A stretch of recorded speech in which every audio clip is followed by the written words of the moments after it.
Hormuz കടലിടുക്കിൽ ആക്രമണം നടത്താനെത്തിയ ഇറാന്റെ 16 പടക്കപ്പലുകൾ US ആക്രമിച്ചു തകർത്തതായി പ്രസിഡന്റ് ഡൊണാൾഡ് ട്രംപ് അറിയിച്ചു. കടലിനടിയിൽ മൈനുകൾ സ്ഥാപിക്കാനായി എത്തിയ കപ്പലുകളെയാണ് ആക്രമിച്ചതെന്നാണ് US വാദം. നശിപ്പിച്ചവയിൽ ഒന്നിലധികം ഇറാൻ നാവിക കപ്പലുകൾ ഉണ്ടെന്ന് US സെൻട്രൽ കമാൻഡ് അറിയിച്ചു. മേഖലയിൽ ഇറാൻ സ്ഥാപിച്ച മൈനുകൾ ഉടൻ നീക്കം ചെയ്തില്ലെങ്കിൽ ഇതുവരെ കാണാത്ത കടലാക്രമണം നടത്തുമെന്നും ട്രംപ് മുന്നറിയിപ്പ് നൽകിയിട്ടുണ്ട്. രാജ്യാന്തര കപ്പൽ ഗതാഗതത്തിന് ഭീഷണിയാകുന്ന രീതിയിൽ ഇറാന്റെ സൈനിക നീക്കങ്ങളെ പ്രതിരോധിക്കാനാണ് ഈ ആക്രമണം നടത്തിയതെന്നാണ് US സെൻട്രൽ കമാൻഡിന്റെ വിശദീകരണം. കടലിടുക്കിൽ മൈനുകൾ സ്ഥാപിക്കുന്നതിനെതിരെയും അതിന്റെ പ്രത്യാഘാതങ്ങളെക്കുറിച്ചും ട്രംപ് ഇറാനെതിരെ കർശന മുന്നറിയിപ്പ് നൽകിയിട്ടുണ്ട്. ഈ മേഖലയിലെ സുരക്ഷ ഉറപ്പാക്കുന്നതിനായി ഇറാന്റെ നാവികശേഷിയെ ദുർബലപ്പെടുത്തുന്ന നടപടികൾ അമേരിക്ക തുടരുകയാണ്.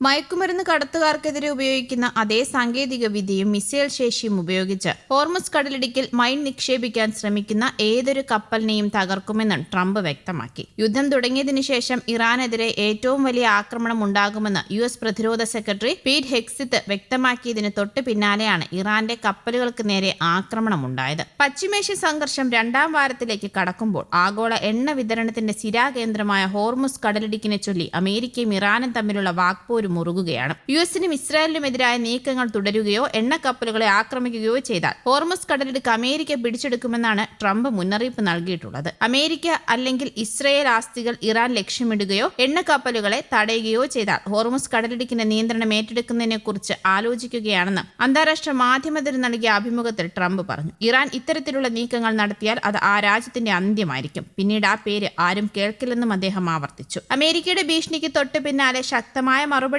ഇറാന്റെ ഇസ്ലാമിക് റവല്യൂഷണറി ഗാർഡ് കോർ രംഗത്തെത്തിയിരുന്നു. അമേരിക്കയുടെയോ സയനിസ്റ്റ് ഭരണകൂടത്തിന്റെയോ ആക്രമണം തുടരുകയാണെങ്കിൽ മേഖലയിൽ നിന്ന് 1 ലിറ്റർ എണ്ണ പോലും കയറ്റുമതി ചെയ്യാൻ അനുവദിക്കില്ലെന്നാണ് ഇറാന്റെ നിലപാട്. ലോകത്തിലെ ആകെ എണ്ണ വിതരണത്തിന്റെ 20% കടന്നു പോകുന്നത് ഇറാനും ഒമാനും ഇടയിലുള്ള ഈ ഇടുങ്ങിയ കടലിടുക്കിലൂടെയാണ്. പശ്ചിമേഷ്യയിൽ യുദ്ധം കടുക്കുമ്പോൾ ഒരു നിർണായക തീരുമാനവുമായി ഇറാനും രംഗത്തെത്തിയിരുന്നു. ഇസ്രയേൽ അമേരിക്കൻ അംബാസിഡർമാരെ പുറത്താക്കുന്ന അറബ് യൂറോപ്യൻ രാജ്യങ്ങൾക്ക് ഹോർമുസ് കടലിടുക്കിലൂടെ തടസ്സമില്ലാതെ യാത്രാ സൗകര്യം അനുവദിക്കുമെന്ന് കഴിഞ്ഞ ദിവസം ഇറാന്റെ ഇസ്ലാമിക് റവല്യൂഷണറി ഗാർഡ് കോർപ്സ് പ്രഖ്യാപിച്ചിരുന്നു. ഈ തീരുമാനം ഉടൻ പ്രാബല്യത്തിൽ വരുമെന്നായിരുന്നു റിപ്പോർട്ടുകളും. ഇരു രാജ്യങ്ങളുമായുള്ള നയതന്ത്ര ബന്ധം പൂർണ്ണമായും വിച്ഛേദിക്കുന്ന രാജ്യങ്ങളുടെ കപ്പലുകൾക്ക് തന്ത്രപ്രധാനമായ ഈ ജലപാതയിലൂടെ പൂർണ്ണ സ്വാതന്ത്ര്യത്തോടെ സഞ്ചരിക്കാൻ അവകാശം ഉണ്ടാകുമെന്ന് ഇറാന്റെ ഔദ്യോഗിക വാർത്താ ഏജൻസി റിപ്പോർട്ട് ചെയ്തിരുന്നു. ലോകത്തിലെ ആകെ എണ്ണ വിതരണത്തിന്റെ 1/5 കടന്നു പോകുന്ന 21 മൈൽ മാത്രം വീതിയുള്ള ഹോർമുസ് കടലിടുക്ക് നിലവിൽ യുദ്ധത്തെ തുടർന്ന് അതീവ അപകട സാധ്യതയുള്ള മേഖലയായി മാറിയിരിക്കുകയാണ്. അമേരിക്കയും ഇസ്രയേലും ഇറാനുമായി നേരിട്ട് യുദ്ധം തുടങ്ങിയതോടെ ഹോർമുസ് കടലിടുക്ക് ഏതാണ്ട് പൂർണ്ണമായും സ്തംഭിക്കുകയും എണ്ണ ഉൽപാദനം കുറയുകയും ചെയ്തിട്ടുണ്ട്. ഇത് ആഗോള വിപണിയിൽ എണ്ണവില കുതിച്ചുയരാൻ കാരണമായി. തങ്ങളുടെ നിബന്ധനകൾ അംഗീകരിക്കുന്ന രാജ്യങ്ങൾക്ക് മാത്രം സുരക്ഷ ഉറപ്പാക്കുമെന്ന